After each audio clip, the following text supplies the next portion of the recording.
그래서 아까 실물 경제에서의 신자유주의 공급망, 국제분업 체계 있잖아요. 그것이 이제 지금 쪼개져가지고 붕괴되고 있다 하는 게 첫 번째. 두 번째는 뭐예요? 달러를 팽창해가지고 금융자본인데 이게 2008년부터 뻥 터져가지고 무너지고 있다. 이게 두 번째죠. 그러니까 미국이 견딜 수가 없죠. 실물 경제에서도 제조업이 안 돼갖고 무너져. 금융도 이제 자기네가 패권인데 무너져, 달러가. 이러니까 견딜 수가 없는 거예요. 핵심은 이 두 개입니다. 이거를 군사력으로 유지가 왜 하는 거예요? 근데 군사력 부분 제가 오늘 많이 얘기를 안 하겠는데 다른 강의를 들어보시면 군사력도 안 된다는 거예요. 이걸로 버텨야 되는데. 그러니까 이제 완전히 무너지는 거죠. 이 얘기를 하는 겁니다, 지금. 자, 그래서 그럼 또 하나는 그럼 미국이 이렇게 어마어마한 금융자본주의를 만들어서 어떻게 세계 경제를 돌리고 있느냐. 그것도 글로벌 공급망과 연계해서 이렇게 돌리는 거예요. 보세요. 우리나라와 중국과 일본이 미국에 수출을 해요. 그럼 미국은 무역이 적자지요. 근데 우리나라가 수출하면 여기는 흑자죠. 그럼 물건을 팔았어. 그럼 미국 애들이 뭐예요? 프린트해갖고 달러를 주겠죠. 그럼 우리는 달러를 받아가지고 뭘 합니까? 그냥 저 금고에다 넣어놔요? 그럼 뭐 빵인데 이자도 안 생기고. 그러니까 뭐예요? 어디 합니까? 미국 국채 여기다 투자를 하는 거죠. 세계 최고의 안전자산 아무리 못 줘도 3%는 준다. 미국 국채를 사는 거예요. 그러면 우리한테 왔던 달러가 다 어디 쌓여요? 월가에 쌓이잖아요. 뱅크 오브 아메리카, 시티은행, 골드만삭스에 쌓이는 거예요. 그러면 달러가 밖으로 나갔다 다시 들어오는 거잖아요. 물론 이제 그 회계적으로만 왔다 갔다 하겠지만 결국 최종적으로 여기에 쌓이는 거예요. 그럼 얘네들이 다시 자기네 나라 미국으로 돌아온 이 달러를 가지고 뭘 합니까? 우리나라에 와서 주식시장에 배팅을 하고 우리나라의 회사를 인수합병하고 그 다음에 배당으로 챙겨가고 론스타 같은 거 먹고 튀잖아요. 그러니까 이런 글로벌 공급망과 미국이 세워놓은 국제분업체계 또 하나 거기에 세우는 이 어마어마한 달러 팽창에 의한 금융자본주의 체계 이거를 신자유주의 세계화로 딱 묶어가지고 이걸 쫙 달러로 회전시키면 미국은 무역이 적자인데도 자본 이 수익에서 떼돈을 벌고 있는 거죠. 이게 달러 제국주의라는 거예요. 신자유주의적 제국주의. 그럼 우리는 이제 뭘 하고 있는 거냐? 굉장히 이상한 짓을 하고 있어요. 무슨 짓을 하냐면 열심히 일을 해가지고 미국한테 물건을 공급을 해요. 갖고 달러를 벌어. 그 다음에 그걸 가지고 또 국채, 요 국채가 문제지. 국채를 사줘. 그러니까 미국이 뭐예요? 자기가 다니는 회사를 먹고 있는 거야. 이런 이상한 짓을 전 세계에서 하고 있어요.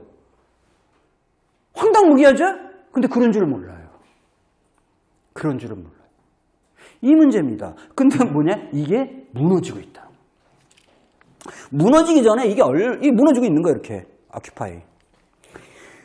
그럼 이거를 떠받치는 시스템이 그냥 저게 막 시장적으로 돌아가는 게 아니라 이걸 떠받치는 시스템이 있어요. 이게 뭐냐? IMF, 월드뱅크, BIS 뭐 이런 게 있는 거죠. 그 다음에 이제 조세피난처 이런 것들. 그냥 간단히 조세피난처만 이렇게 말씀을 드리면 아까 세계적인 총생산이 한 100조 달러 정도 된다 그랬잖아요. 그럼 도대체 달러 자금심에 그 다음에 이제 그 뭐예요? 한 그 500 몇 조까지 해서 이제 100조에 1000조 정도가 금융자산으로 세계에 돌아다닌다는 거잖아요. 12배 하면 대충 계산해서 1000조 정도가 돌아다닌다고 칩시다. 그중에 이 비밀자금으로 조세피난처의 은닉자금이 26조 달러래요. 26조 달러.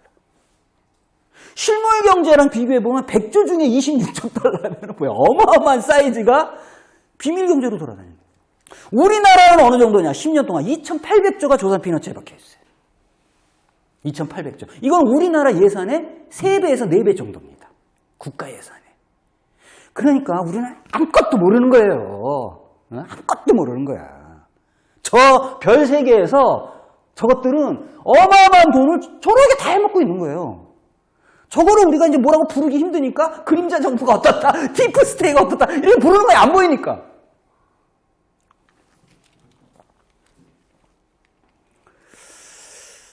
이게 이제 그럼 우리나라의 입장에서 이런 걸 이제 보면 또 어떤 일이 벌어지냐면 우리나라의 외환보유고를 봅시다. 우리나라 외환보유고가 이제 4천억 달러 정도 된다. 이렇게 얘기하거든요. 저 4천억 달러를 우리나라 돈으로 계산해도 저게 한 1년 예산 정도 돼요. 저게.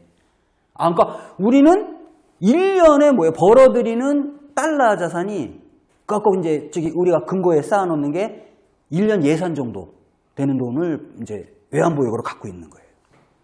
그럼 여기서 외환보유가 많으면 든든하고 이제 기분이 좋죠. 근데 여기서 이제 한 번도 던지지 못한 질문을 한 번 더 던져보자고요. 저거 쓰면 안 돼요, 그냥? 외환보유고로 이렇게 넣어놓지 말고 다 쓰면 안 되냐고. 저기 우리 국민들 대학생 아들 등록금도 공짜로 무상교육 해주고 대학까지, 농촌에 농민수당들 다 주고 최저임금 한 2배로 올려서 내수도 좀 키우고 이렇게 쓰면 안 돼요? 복지비나 이런 데로? 안 되죠? 왜? 저걸 안 하면 외환위기가 터진다고 생각하니까. 근데 사실상 뭐냐? 강제저축이에요. 무슨 얘기냐?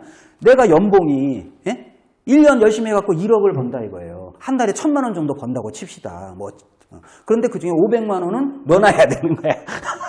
그러니까 실제 나는 500만 원밖에 못 쓴다. 나는 1,000만 원 버는 사람인데 실제로 500만 원밖에 못 쓴다 이 얘기잖아요. 미국은 외환보유가 필요해야 안 해요? 걔네들은 필요 없잖아요. 자기네 달러인데. 근데 우리는 자기가 번 돈의 절반 정도를 넣어놔야 되는 거예요. 강제저축이죠.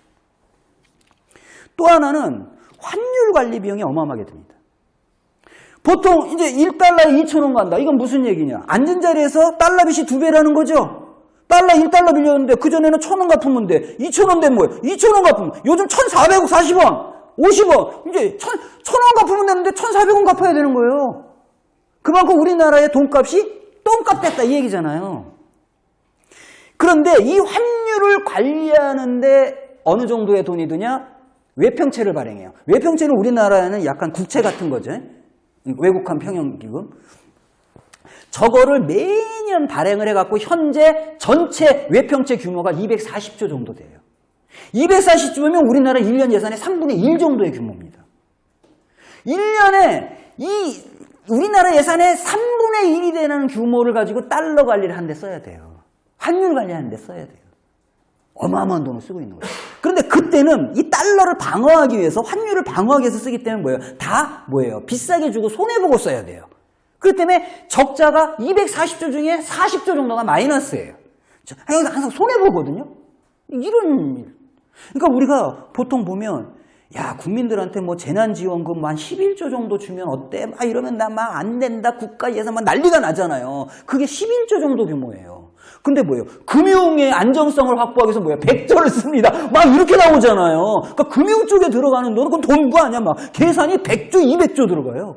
왜냐? 이렇게 사이즈가 크다니까요. 근데 저게 큰 줄 몰라요. 실물 경제에서 뭐 재난지원금 안 나면 10조 가지고 벌벌벌 떠는데 금융은 막 200조, 환율 관리 막 100조 날라갔다. 이래도 뭐 아무렇지도 않아요. 왜 그러냐? 아까처럼 실물 경제는 100조인데 이쪽은 뭐예요? 1000조잖아요. 숫자 개념이 달라버려요. 이제 이런 식으로 지금 경제가 운영되고 있다. 근데 우리나라는 여기 어마어마한 자금을 들여서 환율을 관리해야 되는 취약성이 있어요. 세 번째는 환율 관리야 중국도 하고 일본도 해야 되고 외환보유고야 러시아도 갖고 있어야 되고 중국도 다 갖고 있어야 되는데 우리나라는 이 달러 시스템 속에서 특별한 문제가 있어요. 두 가지가 있는 거지. 첫째, 은행은 많이 안 다니시겠구나. 제2금융권 다니실 텐데 우리 은행 빼고 전부 뭐예요? 은행이 외국 거예요. 외국 거잖아요. 저한테 지갑 좀 줘보세요. 진짜 줄라 하네? 여러분 길거리에서 지갑 달라 그러면 주나요? 안 주잖아요. 누가 지갑 달라고 하면 안 주잖아요. 이 얘기가 무슨 얘기예요? 우리 지갑에 남이 들고 있다는 거잖아요. 내 지갑을 다른 사람이 들고 있다는 얘기예요. 이게. 그래도 금융은 어쩔 수 없다. 왜냐? 신자유주의 세계가 금융하고 달러가 그렇게 센데 그거야 뭐 달러를 쫓아가야지. 그래도 우리는 제조업 강국이잖아. 뭐 삼성 어쩌고. 그러면 뭐해? 다 외국인이 갖고 있는. 삼성이 배당 칩니다. 우리나라는 배당도 약하다 이래갖고 뭐 밸류업 하자고 하는데 어쨌든 한 번씩 배당을 해요. 삼성이 한 번 2018년도에 10조 가까이 배당을 한 적이 있어요. 그 중에 뭐예요? 60%, 57%. 그럼 5조 5천억을 외국인이 가져요. 우리나라에서 은행이 고금리 시대에 국민들하고 장사해가지고 뭐 영업 수익이 40조가 넘고 직원들 1조 성과금 줬다. 뉴스에서 도배질하니까 이복현이 뭐예요? 은행들 똑바로 해. 국민들 피 빨아먹지 말고 막 이런 얘기 하잖아요. 왜 뉴스에 도배질을 해요? 자 보세요. 우리나라 은행 직원들 1조 성과금 받았어. 외국인들 얼마 가져갔을까요? 이 비율로 보면. 근데 그건 뉴스에 안 나와요. 그죠? 외국인들 가난한 건 뉴스에 안 나와요. 우리나라 직원만 때리고 있어. 외국인 가난한 건 뉴스에 안 나와. 우리나라에 이자 장사해가지고 떼돈을 벌어가는 게 누구냐고. 그럼 얘네들은 미국식 은행, 미국은 기업, 너네들은 직접 자본시장에서 주식 이런 거 해가지고 은행에서 대출은 조금밖에 안 해준다? 이거를 우리나라 IMF 이전에 기업에 대출했다 망했다 이거예요. 그러니까 기업에는 대출 해주지 마. 걔들은 주식이나 채권 가지고 알아서 하라 그래. 그리고 은행은 어디서 돈 버냐? 우리도 돈을 벌어야 되는 거야. 너네들은 대출 어디냐? 가게에 해주라는 거예요. 가게에 뭐가 있어요? 집이 있어요. 그러니까 집값이 오르는 게 좋겠죠? 그러니까 뭐예요? 돈 빌려서 빚내서 집 살아. 와, 이자 막 들어와. 그 다음에 집값 올라가. 또 빌려줘. 집 내서 집 살아. 이걸 정부랑 모피아가 짜고 부동산을 계속 키우니 부동산 문제가 본질이 뭐예요? 금융이잖아요. 근데 그거를 문재인 노무현이 모르고 뭐예요? 세금으로만 두들겨 잡으면 잡힙니까? 돈줄을 막아야 되는데. 은대규가 문제 아닙니까? 은대규가. 은행 대출 규제. 그죠? 은행 대출 규제를 잡으면 부동산이 떨어져요. 근데 은대규는 안 잡고. 그죠? 그러니까 뭐 시장에 지는 거예요. 금융을 잡았어야죠. 이런 문제다. 그러면 이제 우리나라는 그래도 뭐 요즘 뭐 재테크 하면 뭐 군인들한테도 휴대폰을 주면 애들이 뭐 노는 시간에 주식 투자하잖아요. 주식 투자 안 하면 바보야. 부자 돼서 이렇게 하는데 그럼 우리나라는 금융이 그렇게 발달을 하고 금융 경쟁력이 높아졌으면 어쨌든 금융 때문에 덕을 봐야 되잖아요. 국민들이. 근데 과연 그러냐 이거죠. 통장 만들기 쉬워요, 어려워요, 여러분들?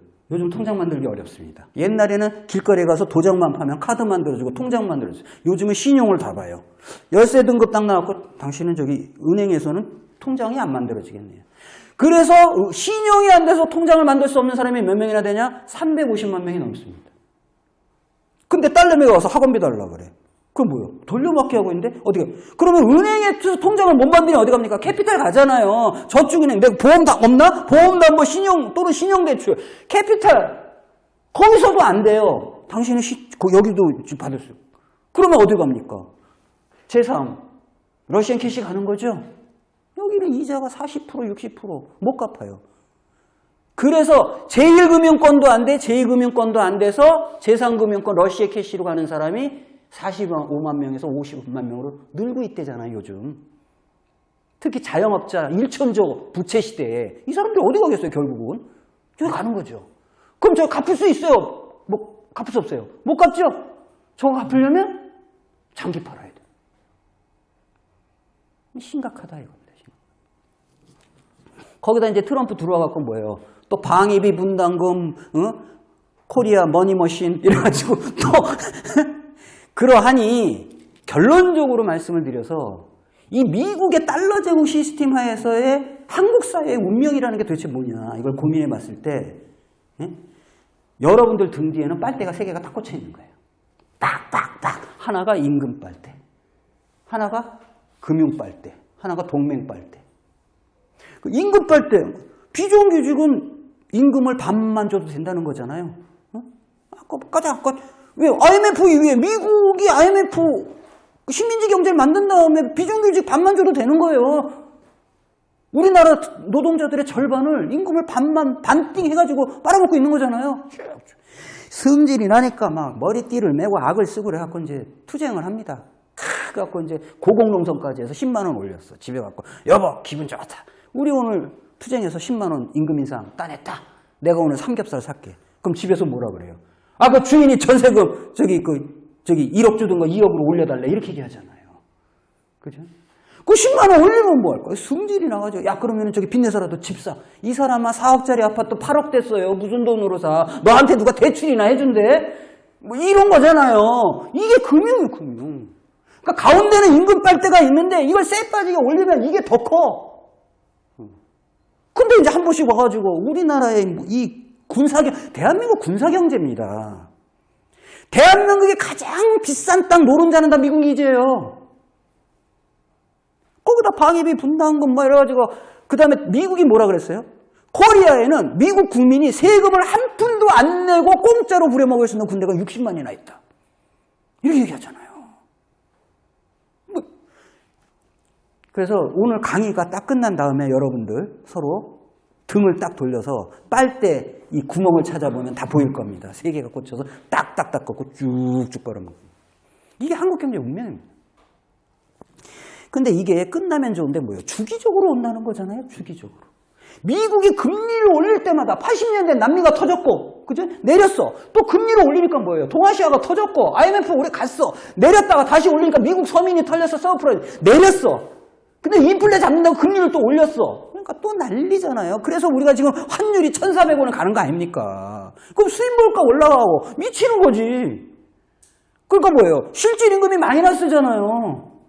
임금 올리면 뭐해? 계속 마이너스인데. 이제 이렇게 가고, 이게 뭐예요? 잊을만 하면 온다는 거잖아요, 이게. 그럼 이제 언제까지 이렇게 살 거냐? 이런 문제가 사실은 그전부터 제기돼 왔었다, 이런 거죠. 그런데 지금 이게 뭐예요? 이 시스템이 무너지고 있다. 어떻게 무너지고 있냐? 2008년 금융공황 이후에 어떻게 장기 저성장에 들어갔어요. 장기 저성장에 들어갔다는 거는 뭐예요? 그전에는 4%, 5%가 평균 경제 성장률이었는데 이게 뭐예요? 3%대로 떨어졌다 이거예요. 3%대로 떨어졌는데 말이 좋아 3%지 거기에는 뭐예요? 중국, 인도의 7%, 10%가 들어가서 3%예요. 그럼 G7, 선진국, OECD 34개국 얘네들은 뭐냐? 1% 또는 마이너스라는 거예요. 선진 제국은 마이너스입니다. 그러니까 장기 저성장이에요. 못 살겠는 거지. 그러니까 뭐예요? 돈을 찍어서 뿌립니다. 돈을 찍어서 막 아까 뿌렸잖아요. 달러처럼 막 뿌렸어. 근데 이게 서민들 주머니에 와요? 안 오죠. 이게 어디요? 주식으로 가고 어디로 갑니까? 부동산으로 가잖아요. 채권 시장으로 가죠. 금융만 땡글땡글 돌죠. 그러니까 뭐 자산 불평등이 생기는 거예요. 1%의 80억 인구의 1%의 자산이 99%의 자산보다 많아요. 그렇습니다. 이 얘기잖아요. 1%의 자산 증가율이 99%의 자산 증가율보다 높아요. 그러니까 당연히 크로스가 되죠.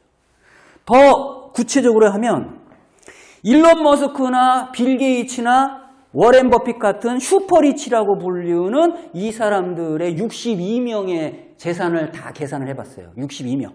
세계 슈퍼리치. 이들 재산이 인류 80억 인구 중에 절반 딱 잘라갖고 40억 인구 자산보다 많아요. 62명 자산이.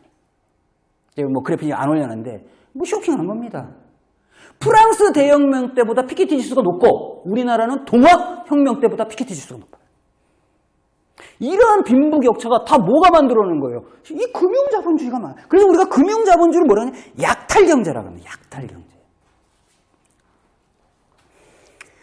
그런데 이게 결국 인플레이션이 터진 거예요. 코로나 이후에 밑으로 잠복돼 있다가 돈이 쫙 깔려 있는데 코로나가 터지면서 공급망이 아웃됐죠? 그죠? 그러니까 뭐 흔들흔들도 공급망이 아웃되다 보니까 이게 튀어 올라오는 거예요. 그러다가 또 보복 수요가 생겼죠? 그러니까 빡 튀어 오른 거예요. 그래서 인플레이션이 가시화된 겁니다. 근데 이미 잠복 요인이 있었던 거예요. 그럼 저거 잡아야 돼. 그래서 이제 고금리 막 때리고 있는데 뭐예요? 고금리 때리면서 뭐예요? 또 돈을 막 푼 거잖아요. 이제 이거 잡으려고. 돈을 막 풀어서 이제 하는데, 그래서 지금 금융자본주의, 실물경제위기, 이 전체적인 2차 대전 이후의 자본주의 시스템이 어떤 거로 터지냐? 부채로 터지는 거죠, 지금. 부채 위기. 저거는 지속 가능하지가 않아요. 일본, 지금 이제 정상화 하려면 금리를 올려야 되잖아요. 일본은 거의 마이너스 금리니까. 그리고 미국하고 금리 격차가 너무 나면 이제 큰일 나잖아요. 그래서 엔캐리 트레이드 갖고 막 문제가 생기잖아요. 그래서 일본이 이제 이 정상화를 하려면 금리를 올려야 돼. 근데 금리를 올리게 되면 무슨 일이 벌어지냐? 공무원 월급도 못 줘요. 그러니까 올리지도 못하고 내리지도 못하고 지금 일본이 이게 그 고민이잖아요. 올리지도 못하고 내리지도 못해요.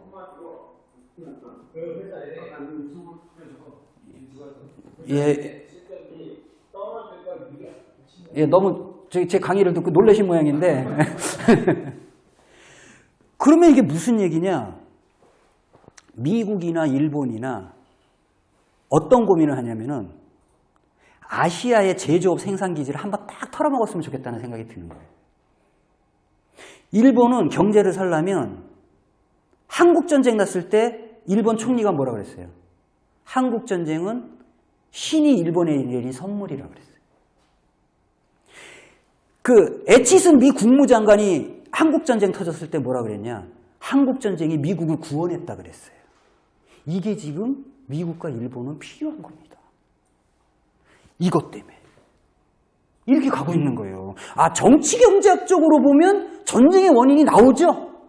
이제 국제정치학적으로 딥스테이트가 어땠다, 트럼프, 바이든이 어땠다, 이런 거는 나오지만 근본적인 자본주의 질서를 딱 분석해보면 딱 나옵니다. 쟤들은 전쟁이 없이는 체제 유지가 불가능한 상태가 있다는 거예요. 어느 정도냐? 지금 미국 아까 말씀드렸잖아요. 바이든이 옐런 재무장관 세워갖고 11조 달러를 늘려놨어요. 그래서 34조 된 거예요. 근데 그 이자 비용만 아까 뭐라 그랬어요? 이제 1분에 27억 원. 이걸 미국이 이자를 물어요. 이게 부채 위기. 부채 위기라는 거는 결국 어떻게 표현되냐 했을 때 미국 국채 위기로 터지죠. 왜냐하면 미국이 그래도 마작건 프린트하는 게 아니라 뭐예요? 국채를 찍은 만큼 프린트하잖아요. 근데 이 국채 값이 뭐예요? 이게 이제 이자가 올라가면 국채값은 똑같다는 거죠. 미국 국채값이 떨어진다고 하는 얘기는 뭐예요? 달러가 떨어진다 얘기죠. 달러 값이. 이런 위기예요. 근데 저렇게 국채를 찍어서 미국이 유지를 해야 되는데 아무도 국채를 안 사준다 이 문제가 생기잖아요. 중국도 안 사죠. 이제 일본이 다 사줬어요. 근데 일본도 지금 사줄 수가 없는 거예요. 왜냐하면 엔화를 방어해야 되기 때문에. 그럼 미국의 은행들이 사줘야 되는데 요즘 미국 은행들이 어떤 문제가 있어요? 미국의 은행들이 부실 같다. 그래서 옛날 실리콘밸리 은행이 뭐예요? 미국 국채를 사가지고 갖고 있다가 그것이 잠재 손실이 현실화될까 때문에 샷 내려서 부실 망한 거잖아요. 근데 미국에 막 지금 부동산 중에서 뉴욕에 있는 부동산 빈데 많다. 그래서 상업용 부동산이 문제다 이렇게 돼 있는 거잖아요. 거의 은행이 맞물려 있는 거잖아요. 이제 이런 구조적인 문제가 딱 생기면서 뭐예요? 미국 은행들의 부실화가 잠재 부실률이 굉장히 높아지고 있는데 이게 미국 국채랑 관련돼 있다는 거지. 그래서 지금 미국의 국채 위기가 구조적으로 매우 심각한 상태. 다행히 어떤 일이 벌어지냐? 미국이 이제 그 재무장관을 딱 임명했어요. 근데 그 재무장관이 뭐라 그랬어요? 앞으로 뭐예요? 관세를 전 세계적으로 두들겨 갖고 관세 수입으로 하고 미국의 정부 적자를 줄이겠다. 이렇게 하니까 국채 가격이 오늘 아침에 그 재무장관 내정자가 발언하면서 국채 가격이 살짝 오른 거예요. 이런 식으로 이제 버텨나가는 수준인 거죠. 그래서 미국은 아는 거예요. 이 국채 문제를 해결하지 않고 재정 적자 문제를 해결하지 않고 미국이 버틸 방법이 없구나라는 걸 트럼프 행정부에도 다 아는 거예요. 그거를 관세를 가지고 해결하려고 하는 거거든요. 그 얘기는 무슨 얘기냐?